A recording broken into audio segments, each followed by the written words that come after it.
na svoj poseben mest, ravno zato, ker ta razdalja med Bogom in stvarstvom je neskončna zaradi Božje neskončnosti. Njegova prisotnost ali pa podobnost je pa končna zaradi končnost same ustvarjenine. Ampak meni se zdi, analogija nekako najde to srednjo pot, ki vključuje pozitivno, negativno in tudi to superlativno teologijo. In to se mi zdi velja tudi za filozofijo. Ne samo v zvezi z Bogom, temveč v svojih razmišljanjih na splošno. Ker je tudi ta skušnjava, recimo, da bi bila filozofija samo pozitivna in v tem smislu bi pojmovali to ljubezen do modrosti, že ne kot ljubezen, ampak kot modrost, kot taka, kar nekako označuje racionalistični način filozofiranja. Po drugi strani pa, kar je morda za današnje čase malo bolj modern, pa da pojmujemo ljubezen do modrosti, tako da črtamo modrost in jo pojmujemo samo kot ljubezen. In potem filozofija postane ljubezen do vprašanja, že ne več pa ljubezen do resnice, ker smo pač resnico črtali in to bi bila popolnoma negativna filozofija, da je samo tak dekonstruktivizem, edino kar moramo je to, da dokažemo, da vse, kar se predstavi kot resnica, dejansko ni in ker pač resnice za zadnje ni in tako naprej. To se pravi, po eni strani vpliv te participacističnega mišljenja na spoznanje, pri teologiji in pri filozofiji, se mi zdi tudi, da močno vpliva na odnošaje, na naše vodoravne odnošaje. Odnosi med stvarmi so konec koncev tudi v tej dinamiki prisotnosti razdalji ali prisotnosti različnosti. Pač v spoznanju, če vsaj pojmujemo spoznanje kot ta fieri aliud in quantum aliud, da jaz postanem drug, ampak ne tako, da ga požrem, več tako, da tisto, kar spoznam, je še vedno izmed mene. Recimo, jaz poznam tale stol tukaj in to pomeni, da ta stol, ki je različen od mene, je istočasno na nek način v meni in se moja duša nekako spremeni v ta stol, ampak stol je še istočasno izven mene. Ravno v tej dinamiki je ta prisotnost in razdalja istočasno. In se mi zdi, da bi to veljalo tudi za ljubezen ali za čustvene odnošaje. Ker ti tisti, ki se ljubijo, tudi težijo, pridejo do ene enote, do nekega zedinjenja med seboj. Ampak ne na tak način, da bi ta zedinjenje pomenilo uničevanje posameznikov. Marveč nasprotno. Če je zdrava ljubezen, to pomeni, da pospešuje rast vsakega v tem, kar je. To se pravi, da se dva posameznika se združita, prideta skupaj na en način, postaneta eno, ne tako, da bi se te osebnosti razlile v tem odnosu. Skratka, to pomeni, ta prisotnost in razdalja pomeni in vključuje in spoštuje ontološko konzistenco končnega bitja. Kaj hočem reči? Po eni strani to, da ima vsako končno bitje svoj prostor, da ima svoje mesto, kar vključuje en pozitivni pogled na meje, ker meje so ravno to, kar nekako določajo, katere moje mesto je.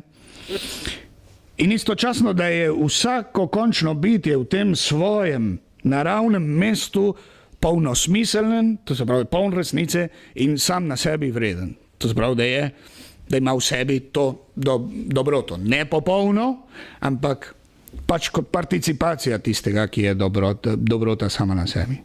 In ima svoje mesto in znotraj tega mesta ima svojo vsebino.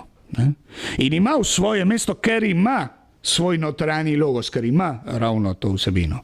To pomeni, da med stvarmi je razlikost, je različnost, istočasno, ker imajo pa vse stvari en isti vir nad njimi, je pa tudi ena že ontološka naravna enotnost, eno naravno povezanje med njimi in ravno to je pojem reda. Da ima vsaka stvar svoj prostor, ampak da so med seboj nekako harmonično zvezane. Ne? Zato meni se zdi, da je participacija glavna, ena od glavnih pojem, zato govorimo o naravnem redu. Pri imanentizmu pa tega ni mogoče, saj se meni zdi, da ne. Reda kot naravnega ni, kvečemu je možnost za umeten red, ki ga mi potem postavljamo, ampak ne kot nekaj naravnega. Pri monizmu, pri tej varianti imanentizma, ki je monizem, ga ni, ker tam imamo enotnost brez mnogoterosti, ne? To se pravi, meje kot take ne obstojajo in potem že ne moramo govoriti, da bi vsaka stvar imela svoje mesto. Pri ateristični, nihilistični varianti ni, ker tam imamo pa mnogoterost brez enotnosti. Ne? In torej ni nobenega povezanja med tem končnimi biti in dejansko noben končni biti ne bi imel tega svojega notranjega logosa, smisla v sebi, notranjega reda in tako dalje. Zato se mi zdi, imanentizem prej ali slej pelje k inkonzistenci končnega bitja. Če pa hočemo konzistenco končnega bitja še braniti, se moramo ali obrniti na pojem participacije. Druga istočnica, tudi v zvezi s tem, se mi zdi participacionistični pogled sveta. Edini, ki je dejansko lahko res optimističen, globoko optimističen, ne naivno. Ne? In to mislim v zvezi z skrivnostjo zla. Ne? Ampak se mi zdi, pri imanentizmu je zelo konec koncev neizogiben in paradoksno zato tudi nemogoč, ker če je neizogiben, potem dejansko nimamo že več vzrokov, da bi ga pojmovali kot da je nekaj narobe. Ne? Pač tako mora biti. Se mi zdi, pri monizmu, pri tej monistični varianti se to zgodi v tem smislu. Če ni posameznikov, ker je vse konec koncev en Gattungswesen, na splošno bitje, vsi smo komaj trenutek ene in iste stvari, potem tudi ni tam možnost, da bi govorilo o posameznikove svobode. Ne? Če ni ontološke konzistence, kot sem kar omenil, potem tudi ne more biti v dejanju nobene svobodne konzistence. To pomeni, da vse, kar se je zgodi, je pač nujno, to pomeni, da zlo kot tako ni dejansko zlo, ne? Ali pa, če hočete, da je nujno zlo, kar se meni zdi ena kontradikcija. Ne? In to pomeni, da se pri monizmu zlo nekako ontologizira. Ne? Imamo tam eno ontologizacijo zla. Da zla postane konstitutivni del bitja. Kvečemu zlo je pač končnost, meje in te je treba prekršiti, zato da se raztopimo v to enoto. Ne? Ampak stvari so tako, kot morajo biti. Ne? Kot pravi Hegel, zgodovina je končna sodba, ne? Ali kako je že slovenski izraz za juicio final. Ne? Kar se v zgodovini zgodi, to je ravno to, kar se je moglo zgoditi. Ne? Ni bilo nobene druge možnosti, zato da bi druga možnost obstajala, bi mogli imeti posameznike in da so te svobodni, ker pa posameznikov ni, svobode ni in torej se ta previdnost, kot pravi Hegel, zmerom uresniči. Ne? To pa pomeni, da če je zelo konstitutivni del bitja, je torej rešitev ali odrešitev nemogoča. Zlo je pač spada stvarem in torej se ne da iz tega rešiti. Če to gledamo, recimo kot bližji pri Heglu, gledamo nekako od vzgoraj, no sicer vzgoraj tukaj ni, ampak če gledamo celoto kot tako, pa rečemo dobro in te sence so uprit teh luči in tako dalje, bi se tam še lahko držal neki celotni optimizem. Če gledamo pa iz stališča končnega bitja, je pa to tragedija. Ne? Pač, ja, trpeti moramo, umreti moramo in tako in to je to. Se ne moramo temu na noben način zoprstaviti. Ne?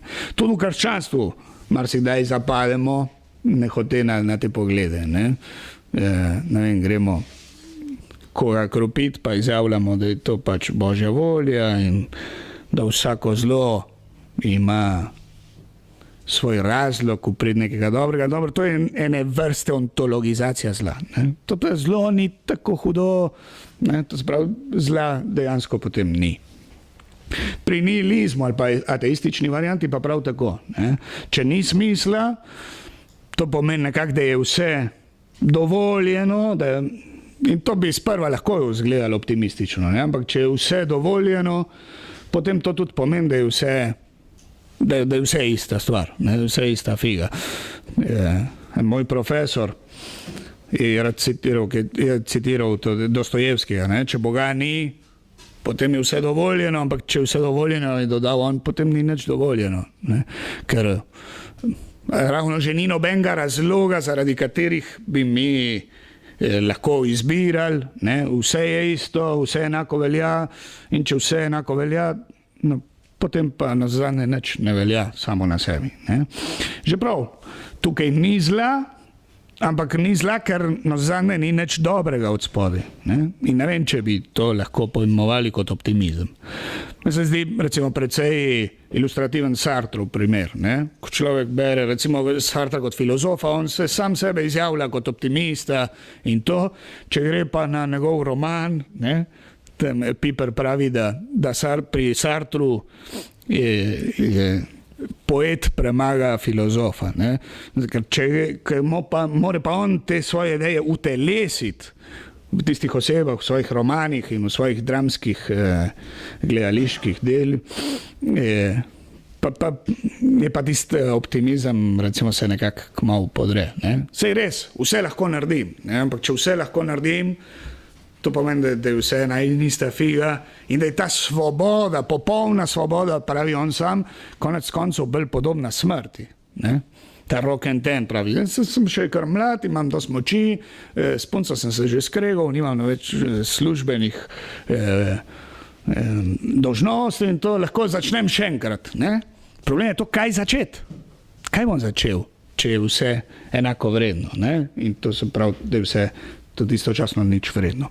Pri participaciji je pa nasprotno. Se mi zdi, da le tam lahko govorimo ne samo o možnosti, tudi o dejstvu zla, ker samo tam lahko govorimo o konzistenci končnega bitja, torej o svobodi končnih bitij in torej o moralnem viru zla.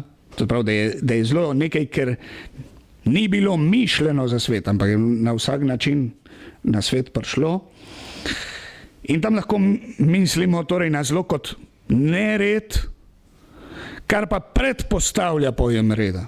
Ne? In to se pravi, da kljub tej možnosti in dejstvu zla je spodaj ali zadaj, kakor hočete, en korenski, en radikalni optimizem.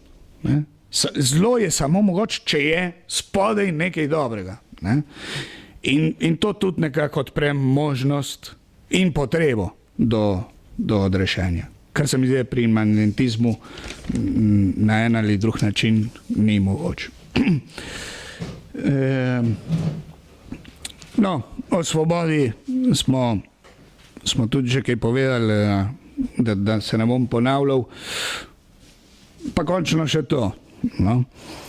Se mi zdi, da pa pojem participacije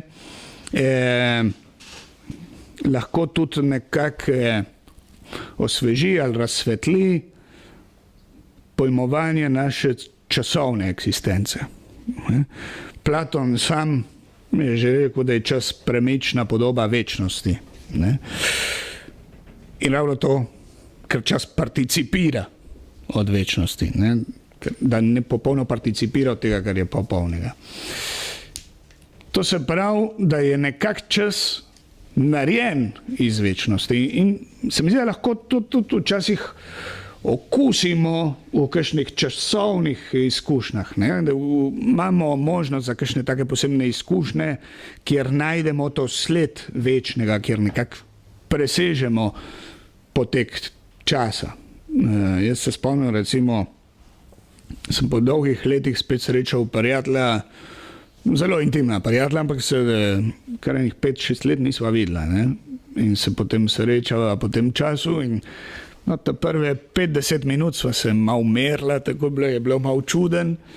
No, kmalu za tistem sva pa spoznala, ja, se je tisti, ki je bil, ne? In on pa tudi, ja, se je Martin, tudi tisti Martin, ki je bil, ne? Zakaj to? Ker je bila ta, recimo, to intimno prijateljstvo nam je že prej omogočalo, da smo spoznali bistvo ta drugega, ne? In ko prodremo v bistvo, tam nekako presegamo časovno. Zdaj sva se oba precej spremenila in postarala, ampak takoj po 10 minutah je bilo prijateljstvo isto kot 5-6 let nazaj, ker sva mi dva bila ista nazaj. Isto velja recimo kot možna razlaga, zakaj nas pri umetnosti klasiki še vedno privlačujejo. Ravno zaradi istega razloga, ker prodrejo v bistvo. Ne? In jaz lahko danes še Molierja berem ali pa Sofoklesa, ker so ravno prišli do bistva človeških in svetovnih problemov in to nekako govorijo za zmerom. No, in tako dalje. To se pravi, da je ta preseganje časa v resnici ni ena oddalitev od časovnih izkušenj. Je v resnici prodrenje, če se sme tako reči, eno poglabljanje v teh časovnih izkušnjah. Da najdemo večnost ne izven časa, temveč v svoji najnotranjejši intimnosti. In ravno zato, ker je najnotranjejša intimnost ustvarjenim, ima svoj vir na tem, ki čas presega. In končno, da vas ne dolgočasim več, se mi zdi, da s participacijo tudi lahko najdemo jasnejše odgovore pri tej polemiki med tradicijo in prenovitvijo, med stalnostjo in glibljanjem. Saj res, živa bitja ne moramo biti stalna, ker naše bitje recimo ni samo trajnost. Naše obstojanje potrebuje spremembe. Če se živo bitje okameni, umrje. To se pravi, da sprememba je potrebna, smo časovna bitja. Ampak istočasno, če pa neprestano menjamo pot, to pa tudi pomeni, da ni poti.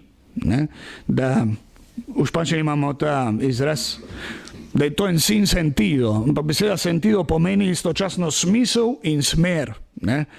In ravno to, stvari imajo le smisel, kolikor držijo eno in isto smer, ukolikor so zveste svojemu lastnemu bistvu.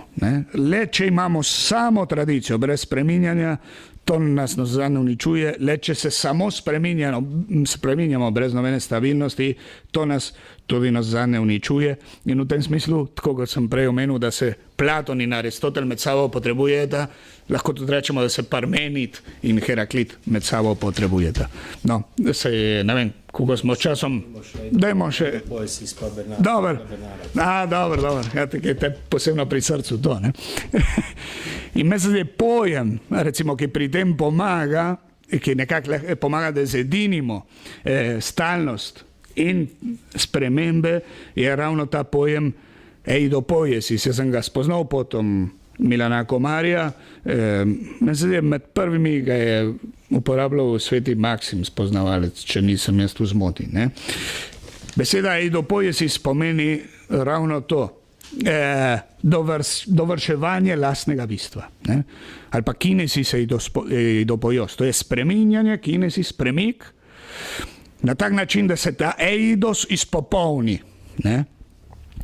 In to pomeni, da edini možen napredek vključuje ali to stabilnost. Če jaz grem izven svojega bistva, če stalno menjam smer svojih korakov, to pomeni, da konec koncev ni poti in da konec koncev ne prijem nikamor. To se pravi, eidopoiesis vključuje to zvestobo in nekako zedini premik in stabilnost, mnogoterost in enotnost.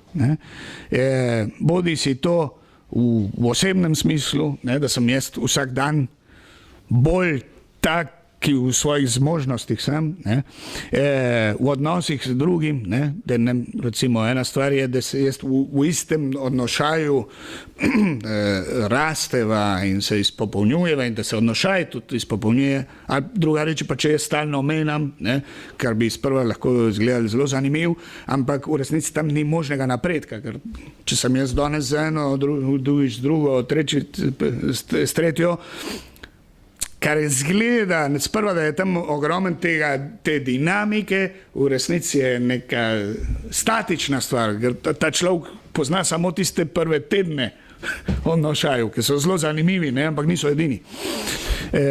Velja tudi za družbeno realnost, mislim, narodno, državno ali intelektualno isto, ne, če jaz danes se posvečam enemu avtorju, pol se naveličam, grem na drugega, se naveličam, grem na drugega, potem ni možnosti nobene rasti. Ne? Tak, eidopoiezi spomeni udejstvovanje lastnih zmožnosti. In to je konec koncev rast. In ta rast, če smo mi, če moj eidos, no zane participacija tega božjega mišljenja, te božje modrosti, potem tudi pomeni, da vkolikor sem jaz bolj popolno jaz, sem tudi Bogu bližji. Ne? Tukaj imam tega svega Bernarda, ga bom prebral, da boš vesel. Ne? Kadar je človek samemu sebi podoben, je podoben Bogu. Ko je podoben Bogu, je podoben samemu sebi. Spet ista ideja. Ne? Presežnost in intimnost si ne nasprotujeta. Ne? Ker ravno to, kar je najbolj meni intimnega, je nekaj, kar sem jaz prejel od presežnosti. In torej, če je Bog vse popoln, človek bo ravno temu Bogu podoben, ko izpopolni svoje, vedno omejene seveda, ne? Ampak ko izpopolni svoje omejene zmožnosti. Ne? Pri imanentizmu pa eidopoiesis ni mogoča. Ne? Pri monizmu ne, ker ni končnega bitja in torej ni tega klica k izpopolnitvi lastnega bistva, ker dejansko ni posameznih eidosov. Ne? Končno bitje bi